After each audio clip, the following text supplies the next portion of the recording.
Tonight, California Governor Newsom shutting down bars and nightclubs. Well, this bar is not closed. You're at the Bar of History with Dr. Ed MAZZA. We're all going through a trial right now. These are the times that try men's souls.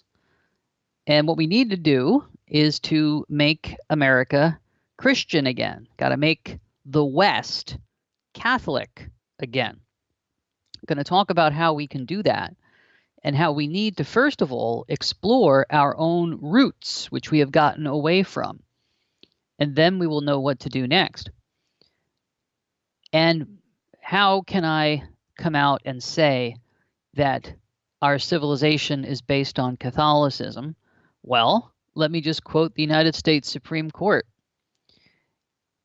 This was a decision about polygamy, right? Having multiple partners, multiple wives in this case.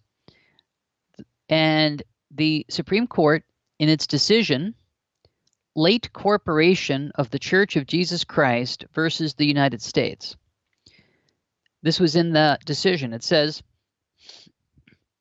the existence of such a propaganda is a blot on our civilization.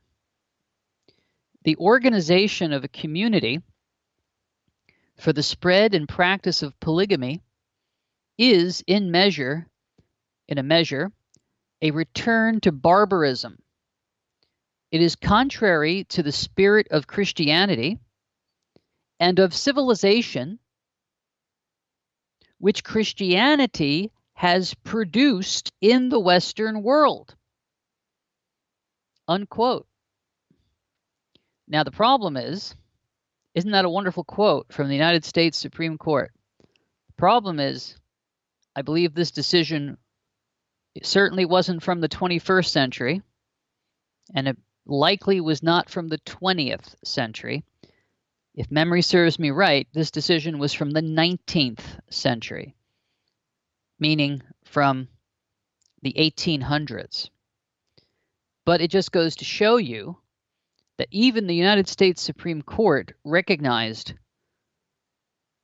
that, first of all, polygamy is wrong and cannot be legal. Secondly, that it is Christianity which has produced the civilization of the Western world. But you see, you and I are seeing the collapse of that. In fact, let me give you a quote. This is from USA Today. This is from July 2nd, so almost 3 weeks ago. And the article says, a U.S. first, Massachusetts city votes to recognize polyamorous relationships in domestic partnership policy. A Massachusetts city northwest of Boston is believed to be the first in the nation to adopt an ordinance recognizing polyamory. Somerville adopted a domestic partnership policy, including polyamorous couples, after a unanimous vote of the City Council last week. Polyamory, for those of you who don't know this, is the practice of having multiple intimate relationships with the full knowledge and consent of everyone involved, according to Psychology Today.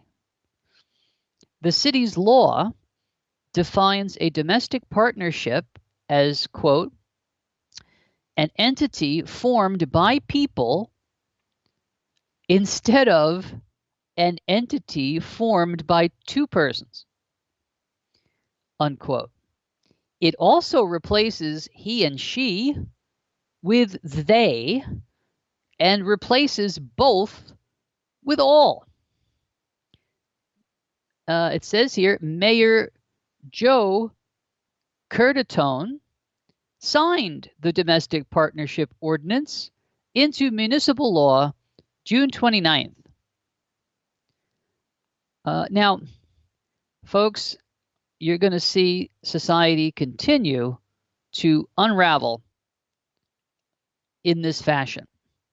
You're going to continue to see that which is against God's laws becoming law itself. So, just to remind you, the great Martin Luther King Jr. taught the difference between a just law and an unjust law in his letter from a Birmingham jail. And it's to be expected that a man who held this position would end up in a jail. You know, many of the letters of St. Paul were written after he either from a jail cell or after he had been in a jail cell. And I'm afraid to tell you that that might happen to us. Although perhaps I shouldn't use the word afraid, because we shouldn't be afraid. This life, it's like a bad motel on the way to an ultimate destination. Our ultimate destination is heaven. We are sons and daughters of Christ the King. And nobody can touch us. We are bearers of the truth. We built this civilization that everybody is enjoying the bounty of, and now they're trying to pull it apart. So, St. Paul gave us a lot of truth in his letters.